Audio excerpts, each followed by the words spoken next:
Hey, good morning, adults. Let's go ahead and get loosened up here. I think one of the biggest issues we have, because we are a society now that sits a tremendous amount, is we get extremely tight in our hips, okay? Now, that radiates out, our legs get tight, we get tight in our upper body, but if we can loosen up around our pelvis, the muscles that attach there, man, it helps to do a lot for the extremities away from, so the distal part of our body. So let's simply get a little mat, something to kneel on. Each day you should be doing these, and I'm going to start working on the front of my hip right now. All I'm going to do is try to brace myself. I don't want to go into any kind of major extension, and I'm just going to rock forward a little bit, and I'm going to do that multiple times. Now, I am not, if you watch me from the side here, I'm not forcing range of motion at all. I'm very comfortable, okay? I'm feeling a really nice stretch all the way through it. I'm getting a good hip flexor, but I'm also getting down into that quad, a very long muscle that connects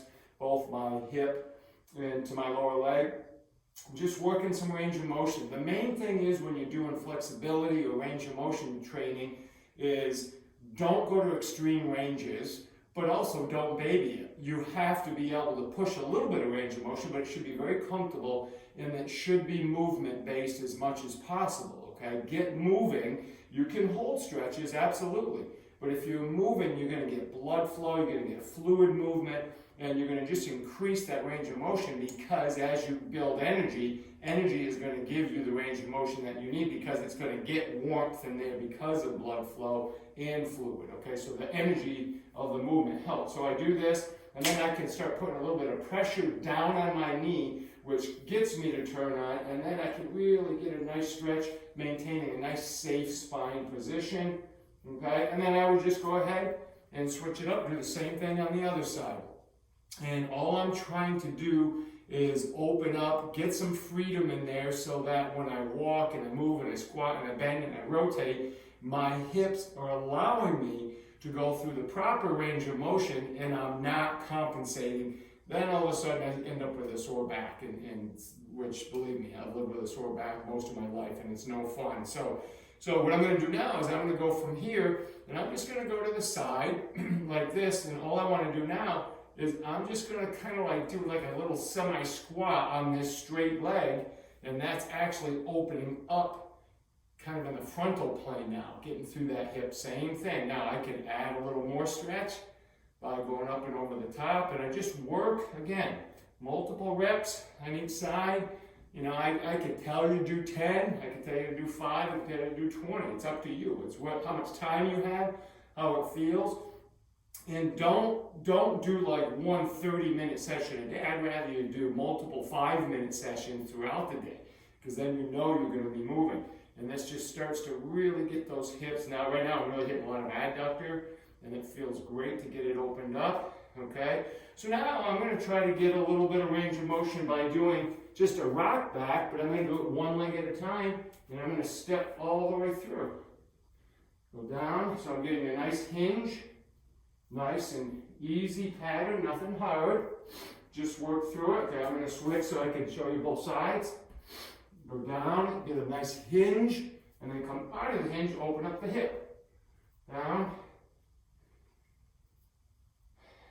Okay. And then what I want to do is now I'm going to go here. I'm going to get on an all fours, so I'm on my knee, my hands, and then obviously this foot, and I'm just going to squat back. So I'm really attacking adductors and hamstring. If I change my foot position, that will change kind of the muscles that are going to be involved. And I just rock. If I find a spot, I can kind of work through that spot a little bit. Remember, your flexibility is your flexibility, okay? It's not mine. It's nobody else's. So when I feel, like this one feels different than that one, okay? For me, I'm a little bit tighter on this side. And if I raise my foot up, that's even more for me. You might not feel that. That's okay. You get what you need to get, all right? So now once I've done that, what I'm going to do is I'm going to kind of go this way so you can see. I'm going to take this leg and I'm going to cross it over, put my knee down, and just kind of sit back, pick my knee up, put it back down. Each time I'm really getting into the lateral part of the back of my hip now. So I just squat right through there, just tap that knee, crossing it over my ankle on the opposite side. And then I'll go ahead and I'll switch that up. I'll take this one, go long, cross it over, squat down. Now this one again is much tighter. A little bit harder for me to get that knee down. So, okay. So now, what's great about this, and there's multiple other things you can do, but I got range of motion, I got movement, I actually got breathing as I'm doing it.